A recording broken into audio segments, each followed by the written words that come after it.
Meu amigo, e chamaram o deputado bolsonarista o Hélio de capitão do mato. O homem virou uma fera e partiu para cima juntamente com seu comparsa, o Gilvan da Federal, o porta-bandeira da extrema-direita radical. Mas não ficou só nisso. Em seguida, a deputada Érica, do PT, deu uma lição nessa turma da extrema-direita, uma lição de moral, ética, política, história. Dá só uma olhada. A esquerda gosta de falar o recorte, lugar de fala. Então estou no meu lugar de fala. Então estou no meu lugar de fala assim, eu sou negro, descendente de escravo, só sabem falar racismo, o negro sofre, houve a covardia. Então vamos aqui, por gentileza, jovens, não sejam peça de manobra. Todo mundo fala da escravidão, não fala? Eu dou um prêmio para quem me falar quando acabou a escravidão, quanto por cento dos negros eram escravos aqui no Brasil. Eu desafio. Capitão do mar! Opa, aí não. Isso é crime, senhora presidente. Isso é crime. Eu vou pedir a gentileza do público que está aí não se manifestar. Polícia Legislativa está aqui para isso, para conduzir os trabalhos da forma adequada. Deputado Hélio, deputado Gilvan, não necessariamente precisam os senhores irem até lá. A Polícia Legislativa já está atuando. Peço que quem está acompanhando a sessão também contribua e não interfira.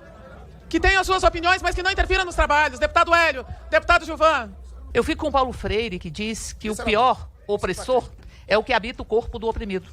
E eu fico com o Paulo Freire para dizer que capitães de mato que aconteceram neste país eram negros, via de regra, que estavam contra os próprios negros na sua tentativa de conquistar a própria liberdade. Portanto, o pior opressor é o que habita o corpo do oprimido.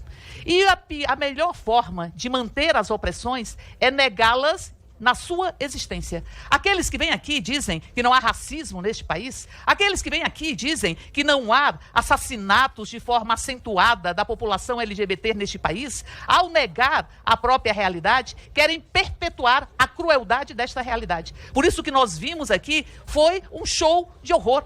Foi a ribaltas macabras, daqueles que acham que podem perpetuar o racismo ao negar a sua própria existência. E eu escutei aqui, eu não quero aqui defender quilombola, que fica fumando maconha, tomando cachaça. Enfim, isso é um assinte à luta do povo deste país, o povo escravizado, na busca da própria liberdade. Isso é um assinte à memória de um país que teve Zumbi dos Palmares e Dandara lutando pela própria liberdade. Isso é um assinte. Aqui o que se tem é este festival LGBTfóbico, este festival sexista, até porque não existe nenhum tipo de discriminação que seja solitária. Alimenta uma outra discriminação. A sociedade racista, ela hierarquiza os seres humanos, desumaniza, porque os períodos traumáticos da história brasileira, todos eles tiveram a característica de desumanizar as pessoas. A escravização foi isso, o colonialismo foi isso, o genocídio que se provocou nesse país contra os povos indígenas e que é negado, porque eles acham que podem arrancar a história do próprio povo brasileiro.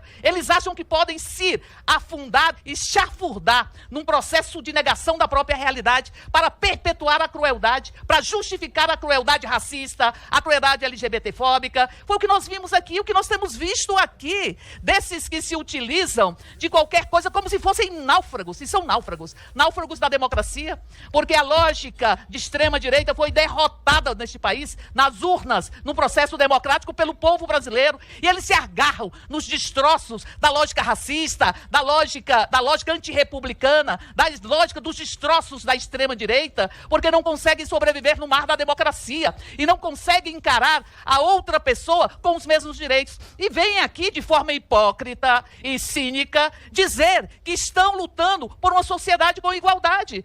Mas lutam aqui para perpetuar o racismo? Lutam aqui para perpetuar a violência contra a população em função da sua orientação sexual ou da sua identidade de gênero? Lutam de forma ferrenha a partir de uma lógica de ódio, porque capturaram a política pelo ódio e também capturaram a política pela mentira. Por isso eu digo aqui que esta comissão, que é de defesa dos direitos humanos, esta comissão, eles têm utilizado como se fossem uma horda, que vem aqui, que batem na mesa, que provocaram o clima beligerante que levou a deputada Erundina ao hospital. Esse clima foi provocado aqui, porque gritavam, porque xingavam, porque utilizavam, inclusive de palavras de baixo calão, porque não tem qualquer rito do processo democrático ou legislativo. E, ao mesmo tempo, não suportam o debate de ideias, não fazem debate de ideias, não fazem, porque desqualificam a política como instrumento de construção de síntese, que pressupõe respeitar as diferenças de opinião, que pressupõe respeitar as pessoas. Então, portanto, esta comissão, que é uma das comissões mais importantes desta casa, ela não merece isso que nós estamos vivenciando. Ela não merece isso. Ela não merece a negação da realidade. Ela não merece esse nível de ataque. Aqui se perguntou qual é a diferença de um negro para um branco. Isso é mensurável. Isso é mensurável, porque os negros ganham menos que os brancos nesse país, porque os negros são os que mais morrem pela violência policial, porque são os negros que estão excluídos das universidades e as cotas vieram no sentido de possibilitar a correção dessa própria injustiça. Como é possível perguntar que diferença que se tem? Ora, somos iguais, todas as pessoas, em dignidade e em direitos. Diz a Declaração Universal dos Direitos Humanos, mas existe um processo de uma abolição inacabada, de pedaços da escravização, de pedaços do colonialismo, de pedaços da ditadura, que faz com que se tropece da construção de uma sociedade mais justa e mais igualitária, que terá que ser uma sociedade antirracista, que terá que ser uma sociedade onde meninas não tenham que ser criminalizadas, ou seja, a tortura de impor a gravidez forçada às meninas e estabelecer uma pena para essas meninas maior do que a pena do próprio estuprador. E aí não querem dizer que isso é uma apologia ao próprio estupro. E utilizam da mentira de forma muito farta.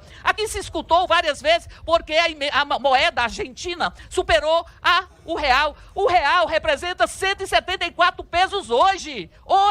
Como é que se diz que a moeda argentina está mais forte do que o real? É negar a realidade, é achar que podem substituir os fatos pelas suas próprias mentiras, pelas suas ideias decadentes, pelas suas ideias que provocam sempre o ódio e sempre a mentira. Por isso, nós estamos aqui para dizer, viva a Comissão de Defesa dos Direitos Humanos desta casa, que superará essa tentativa desta barricada que querem aqui criar do ódio e deste festival macabro, que tenta pisotear os corpos e pisotear os direitos. Nós, e assim concluo, presidenta, como diz Mário Quintana, nós passaremos.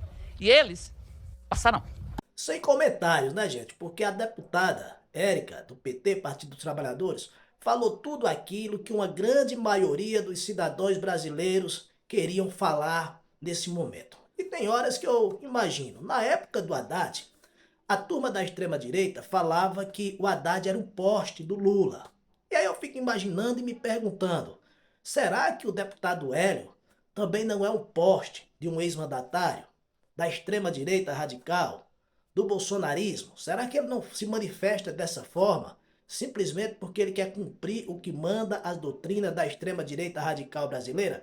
Expresse sua opinião aí, o que é que você acha? Será que ele é também um poste da extrema-direita radical, em especial de um ex-mandatário aí que está inelegível? Eu quero pedir para você também que, se possível, compartilhe esse vídeo, se inscreva em nosso canal, deixe aquele joinha se você gostar. Se não gostar, pode dar aquele joinha para baixo, não tem nenhum problema. O importante é você interagir conosco. Estamos aqui levando a notícia para você de uma forma simples. Não temos uma estrutura profissional, mas estamos aí em busca dos 6.000 inscritos. E nós vamos chegar lá.